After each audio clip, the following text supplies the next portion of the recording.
Bismillahirrahmanirrahim. Assalamualaikum warahmatullahi wabarakatuh. Alhamdulillahirabbil alamin. Wassalatu wassalamu ala asrofil anbiya wal mursalin wa ala alihi wa sahbihi ajmain, amma ba'd. Yang saya hormati Kantor Cabang Dinas Pendidikan Jawa Barat yang hadir berkenan untuk menghadiri acara wisuda Angkatan 9 SMA IT Purwokoro.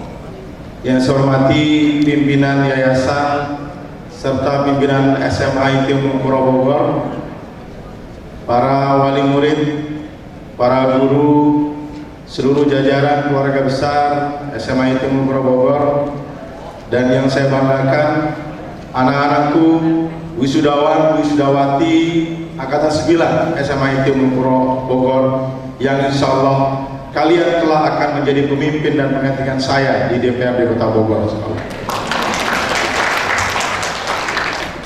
Dalam kesempatan yang berbahagia ini merupakan sebuah kehormatan bagi kami yang hanya orang lokal, harusnya nasional yang hadir untuk bisa menyapa anak-anak semuanya. Kami dari DPRD Kota Bogor sangatlah berharap dan memiliki sebuah optimisme bahwa SMA IT Purwokoro sebagai Islamic Leadership School akan menghasilkan pemimpin-pemimpin sebagaimana yang diharapkan oleh masyarakat yang kita cintai. Pertanyaannya adalah, apakah setiap lulusan SMA IT Purwokoro akan menjadi seorang pemimpin? Maka perkenankan saya menyampaikan satu topik terkait dengan mempersiapkan kepemimpinan. Adik-adik sekalian, kepemimpinan itu harus dipersiapkan, bukan dengan yang dadakan, apalagi dipaksakan. Kepemimpinan itu harus dilatih, bukan hanya sekedar terpilih. Kepemimpinan haruslah beriman, bukan sekedar hanya yang punya kemauan. Tiga kata kunci ini harus menjadi alam bawah sadar kita semua, bahwa kepemimpinan bukanlah sekedar untuk mengisi posisi-posisi pemimpin-pemimpin di level manapun, tapi kepemimpinan ini haruslah dipersiapkan dari dini. Kenapa? Karena setiap orang adalah pemimpin, dan insya Allah setiap kita akan dimintai pertanggungjawaban atas apa yang dipimpinnya. Jadi kepemimpinan itu adalah keniscayaan sejarah. Ingat, kepemimpinan itu adalah keniscayaan sejarah. Mungkin hari ini tidak terbayangkan, baru lulus SMA, ke depan saya seperti apa. Ini sama juga seperti yang dulu saya bayangkan ketika masih culun di wisuda SMA, nggak pernah kebayang nanti ke depan saya akan jadi apa. Tapi sejarah akan menghampiri kita semua, dan masing-masing kalian akan jadi pemimpin dimanapun tempatnya. Maka ketika kepemimpinan itu adalah keniscayaan sejarah yang insya Allah akan terjadi, maka kita harus mempersiapkan kepemimpinan itu dari sekarang. Karena jangan sampai ketika kepemimpinan mampir di pundak kalian, maka ketidaksiapan justru yang kalian kenakan. Tapi ketika kepemimpinan mampir di pundak kita, insya Allah kita siap untuk melaksanakannya. Jadi tiga kata kunci adalah kepemimpinan harus dipersiapkan, bukan hanya dengan dadakan, apalagi dipaksakan. Kepemimpinan harus dilatih, bukan hanya sekedar dipilih ataupun terpilih. Kepemimpinan haruslah beriman, bukan hanya sekedar punya kemauan. Kenapa kata kunci ketiga penting? Karena hari ini kita banyak disodori oleh kehadiran pemimpin yang hanya sekedar kemauan, hanya sekedar keinginan, namun faktanya adalah mereka tidak memiliki kemampuan, kapabilitas, integritas, apalagi kapasitas, sehingga yang dipimpinnya justru mengalami permasalahan. Hadirin sekalian, Hari ini mungkin teman-teman semuanya saya yakin mengalami masa SMA yang agak berbeda dibanding zaman-zaman sebelumnya.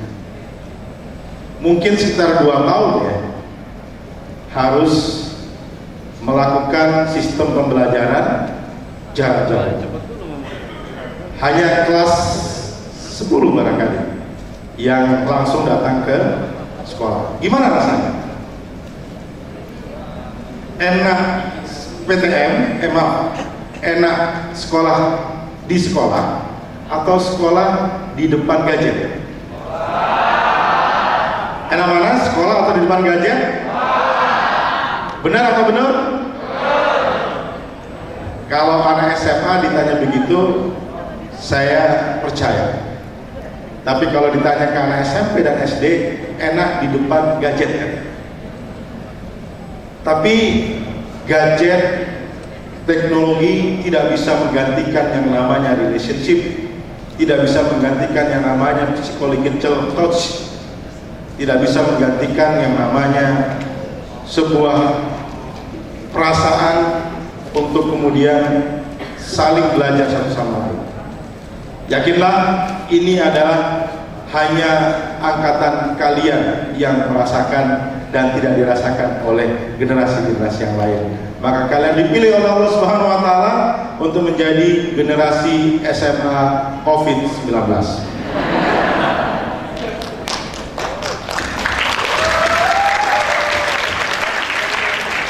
Suatu saat ketika ada sebuah cerita, teman-teman bisa mengatakan, kamilah generasi SMA COVID-19.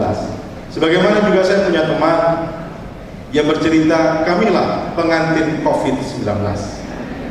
Jadi fotonya bukan foto wedding di depan panggung, tapi fotonya adalah sambil menembakkan shotgun di depan mempelainya. Jadi yang laki-laki menembakkan shotgun, yang mempelai putrinya menyemprotkan hand sanitizer. Jadi pengantin COVID-19. Nah, karena ada di semua berada di sebuah SMA di masa pandemi COVID-19, maka insya Allah nanti kalian akan menjadi pemimpin yang bisa menginspirasi kita semua untuk kemudian melakukan tatanan baru yang lebih baik ke depan. Ekonomi kita hancur, Pak. Tapi tidak hanya dialami oleh Indonesia. Pertumbuhan ekonomi kita negatif. Pertumbuhan ekonomi year on year negatif. Tapi di kuartal 3 dan 4 tahun 2021 ekonomi kita sudah tumbuh positif. Bahkan di kuartal 4 tahun 2021 kemarin ekonomi kita jauh lebih baik dibanding sebelum pandemi COVID-19. Artinya perkembangan ke depan ditambah lagi insya Allah sekitar 23 tahun lagi kita akan menyongsong Indonesia Emas 2045. Ini akan menjadi sebuah tantangan bahwa hari ini yang ada di hadapan saya salah satunya akan menjadi presiden, akan menjadi menteri, akan menjadi gubernur, akan menjadi kepala daerah, bupati, wali kota, akan menjadi CEO, akan menjadi pemimpin perusahaan, akan menjadi pemimpin sekolah, akan menjadi pemimpin sebuah komunitas yang akan mengisi Indonesia Emas 2045. Lalu wajah seperti apa yang akan ditampilkan oleh pemimpin-pemimpin yang hari ini hadir di hadapan saya? Usia berapa sekarang yang rata-rata dari kelas 12 Mahmud Rohani? Berapa? 18? Oke. Rata-rata kita anggap 18. Saya dulu menjadi staf khusus Menteri Pertanian di usia 31 tahun. Jadi 13 tahun lagi kalian akan menjadi pemimpin ke depan. Dan saya ditunjuk sebagai ketua DPRD Kota Bogor pada usia 40 tahun kemarin. Jadi mungkin sekitar 22 tahun lagi kalian juga akan menjadi pemimpin lokal ataupun pemimpin nasional ke depan.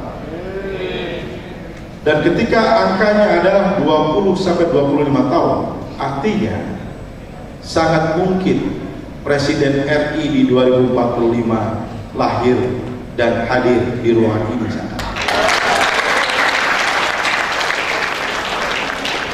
Tapi mohon maaf, saya mungkin sudah tua, orang tua kita akan tua, guru-guru kalian juga akan tua.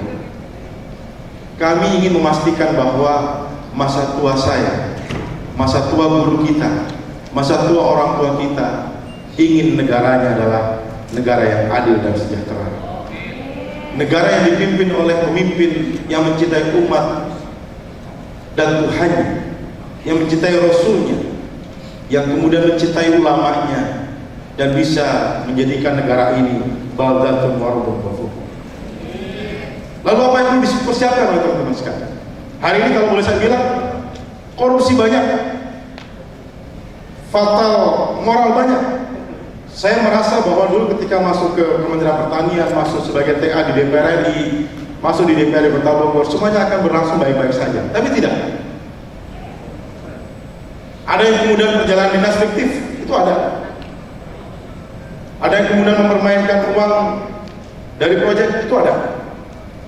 Ada yang kemudian mendesak, mengintimidasi orang-orang dinas, itu ada. Saya tanya ke orang dinas, pernah kan diintimidasi oleh anggota dewan? Gak mau ngomong bro.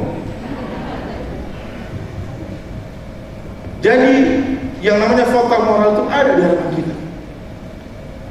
Hari ini juga kita melihat negara dengan penghasil terbesar minyak sawit dunia, tapi kekurangan minyak goreng sehingga langka dan harganya mahal.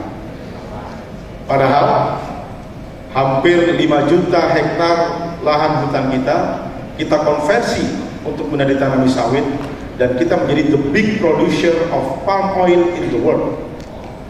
Bersama dengan Malaysia, kita menguasai 80% pangsa pasar dunia di palm oil dunia. Namun hari ini kita kesulitan. Banyak fakta-fakta yang lain. Bukan kita bicara seorang presiden, bukan kita bicara seorang menteri, tapi hampir semuanya sistematis dari atas sampai bawah. Jadi kalau ibarat dulu masuk ke dalam sebuah bangunan, itu betul bahwa hari ini sama seperti menggenggam bara api untuk mempertahankan kebenaran. Kadang-kadang kita dianggap sok pahlawan, kadang-kadang kita dianggap orang yang aneh, kadang-kadang kita dianggap orang yang berbeda, kadang-kadang kita dianggap orang yang tidak aspiratif. Tapi tidak aspiratif untuk siapa? Tidak aspiratif untuk para pejabat, tapi insya Allah aspiratif untuk umat. Itu yang terpenting. Maka saya yakin dengan bimbingan para guru, para ustadz dan ustazah di Semayat Qura, ini adalah bekal terbaik bagi kalian untuk kemudian nanti menapaki dunia realitas yang kemudian di sanalah kalian akan menjadi pemimpin. Tidak hanya menjadi pemimpin di dunia politik, tapi juga akan menjadi pemimpin di dunia non politik. Tapi coba kalau seandainya kita menghindar semua dari dunia politik, maka kira-kira politik wajah apa yang akan kita dapatkan di masa yang datang? Mungkin dilihat di sini setelahnya. Nah, saya akan coba lihatkan di sana begitu banyak urusan wajib, baik itu pelayanan dasar dan pilihan yang harus diisi oleh orang-orang baik. Ada terkait dengan pendidikan, ada terkait dengan kesehatan, kemudian pekerjaan umum dan infrastruktur, ada perumahan dan permukiman, ada ketertiban dan ketentraman umum masyarakat, ada sosial, tenaga kerja, macam-macam semuanya. Ini adalah ladang amal medan perjuangan para pemimpin masa depan. Kalau seandainya semua hal ini ditinggalkan oleh alumni SMA Itimul Qura dan hanya fokus pada dirinya masing-masing, lalu bagaimana nasib masa tua kami, para guru, para orang tua, ketika kemudian yang memimpin adalah orang-orang yang tidak bisa kita berikan amanah kepemimpinan? Maka teman-teman semuanya, apakah kalian siap menjadi pemimpin? Kurang keras suaranya. Manakah suara alumni angkatan 9? Apakah siap menjadi pemimpin? Siap menjadi pemimpin?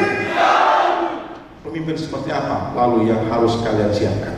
Maka berikutnya saya akan sampaikan di slide yang terakhir prinsip membangun kapasitas pemimpin harapan.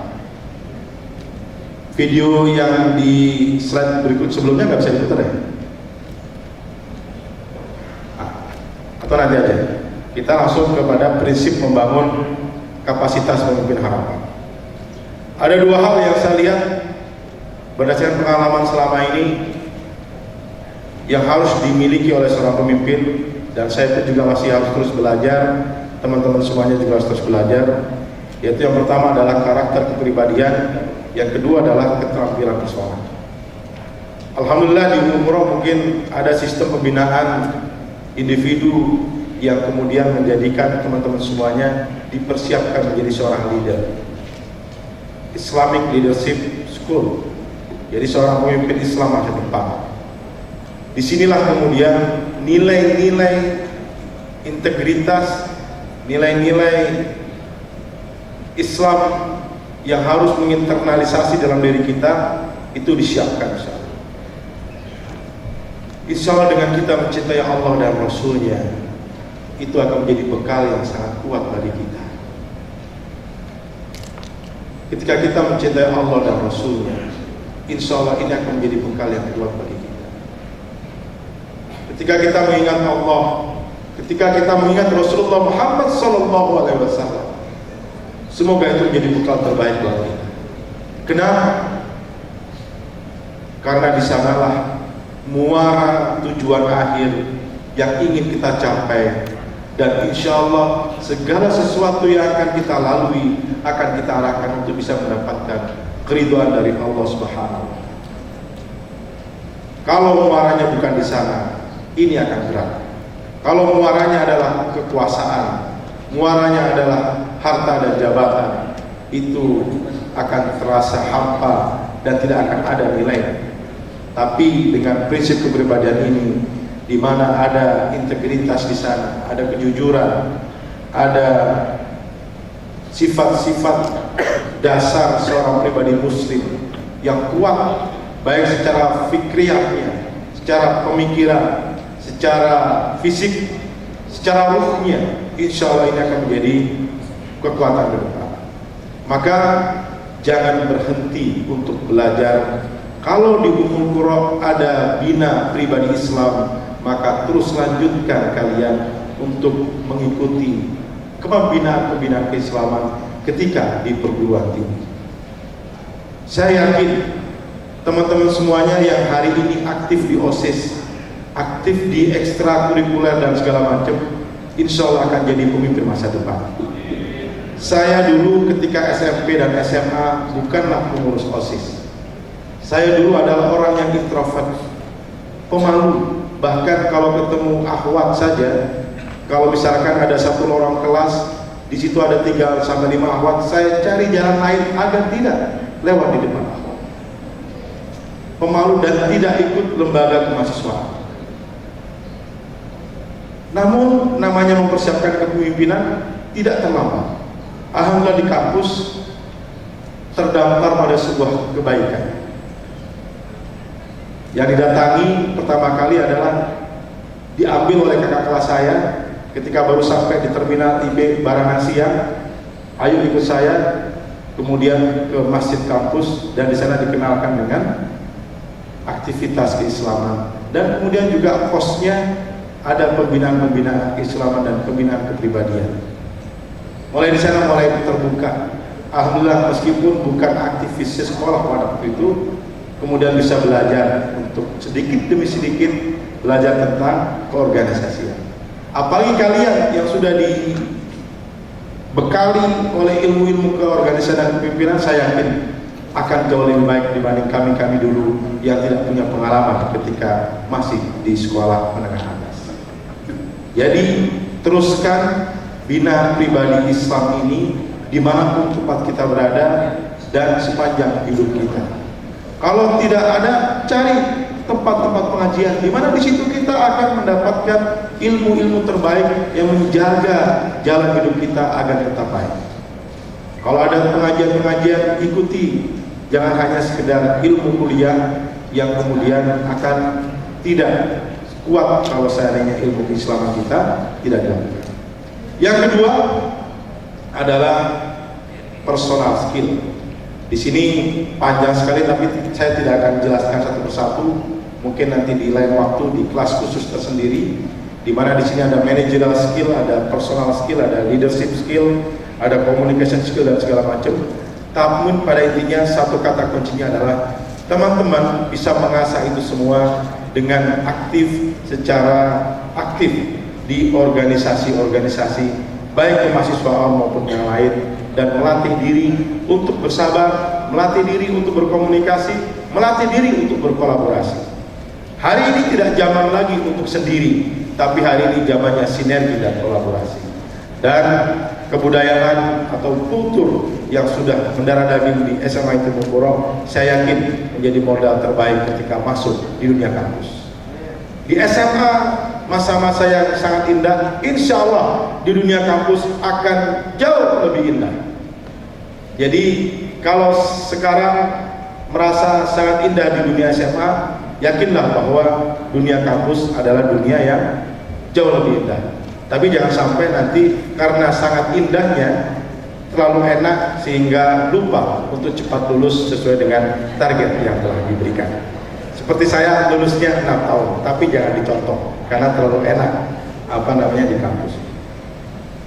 Terakhir, mungkin bisa dilihat di video yang ada. Ini hanya sekedar contoh saja, bukan berarti untuk kemudian menonjolkan sesuatu, tapi ingin memberikan satu histori kepada teman-teman semua bahwa tongkat kepemimpinan itu bisa diarahkan pada kebaikan, namun juga sebaliknya bisa diarahkan kepada keburukan.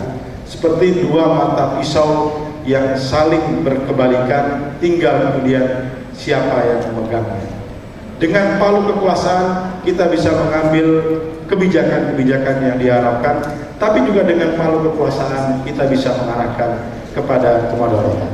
Ini contoh ketika selama ini kaum disabilitas di Kota Bogor belum banyak mendapatkan perhatian dari pemerintah. Awalnya anggaran mereka sangat kecil, kemudian dalam rapat sebelumnya kami minta dinaikkan lagi 3 kali, tapi kami merasa belum cukup. Hanya dari 3 kali itu di rapat terakhir kami putuskan dinaikkan 2 kali. Jadi anggaran disabilitas dibanding tahun 2021 dan 2022, tahun 2022 adalah 6 kali dibanding tahun 2021. Dan ini hanya bisa dilakukan kalau kita punya otoritas kekuasaan. Jadi contoh bagaimana memimpin sidang mengambil posisi. Mungkin minta tolong bisa diputarkan.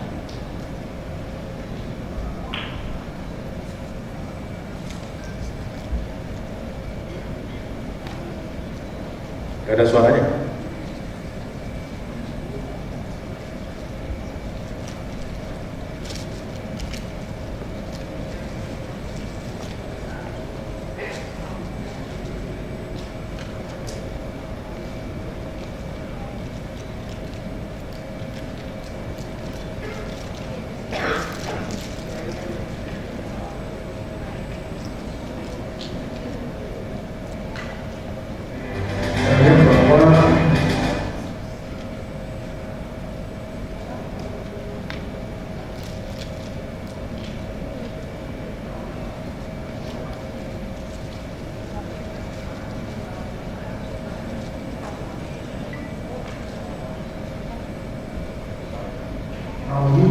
Kita biarkan, kita berusaha sama-sama. Terkait dengan anggaran disabilitas yang masih kecil, kalau misalnya sekitar 320.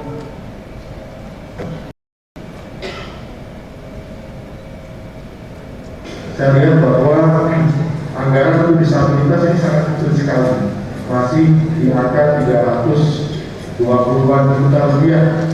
Saya berharap tadinya tidak sekecil ini untuk disabilitas. Dan sampai ini kita sekali-kali orang yang memang harus kita ayomi, yang harus kita naungi, kita biarkan, kita berusaha sama-sama. Terkait dengan anggaran disabilitas yang masih kecil, kalau misalnya sekitar 320 juta rupiah, apakah bisa sepakati bahwa anggaran disabilitas kita naikkan 2 kali lipat? Setuju? Terima kasih. Kemudian anggaran disabilitas dari kelas 2 naikkan dari 2 kali lipat dari yang dianggarkan pada draft ini.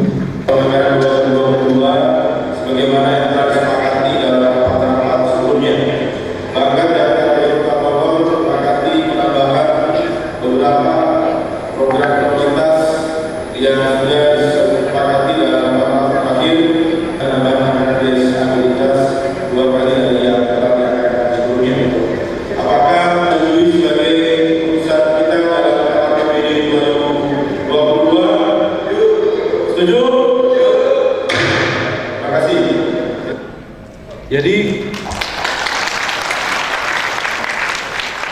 pentingnya kemudian alumni Semayatul Qura yang sudah dipersiapkan oleh para ustadz dan ustazah harus punya mimpi besar menjadi pemimpin di masa depan dimanapun tempatnya, karena dengan kepemimpinan kita bisa memberikan kebaikan dan sebaliknya dengan kepemimpinan juga bisa menimbulkan kemudaratan.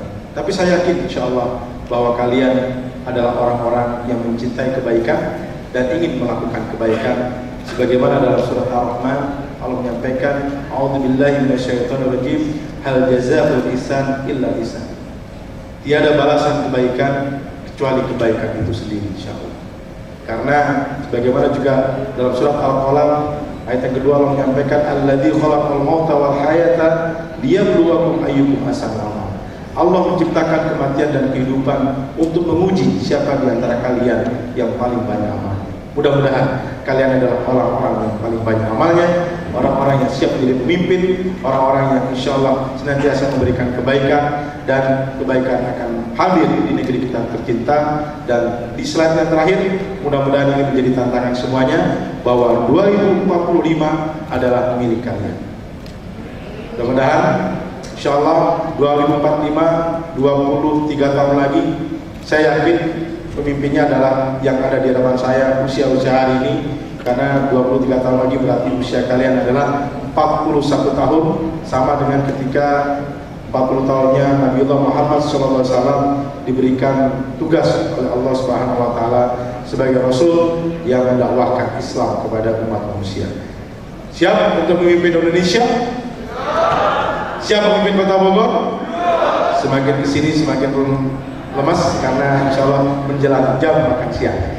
Selamat kepada adik-adikku, wisudawan, wisudawati angkatan 9 SMA Negeri Bogor yang sudah selesai mengambil studi. Mudah-mudahan kalian bisa mengambil pelajaran ilmu yang bermanfaat, bisa meneruskan pendidikan di tempat terbaik yang tepat untuk masing-masing, dan bisa menjadi pribadi selama 4 tahun ke depan menempa diri sebaik-baiknya. Kami sampaikan terima kasih pula kepada seluruh jajaran guru, para ustadz dan ustazah yang telah mendidik, yang telah mengajar dengan penuh sabaran pada anak-anak kita semua, sehingga lahirlah lulusan hari ini.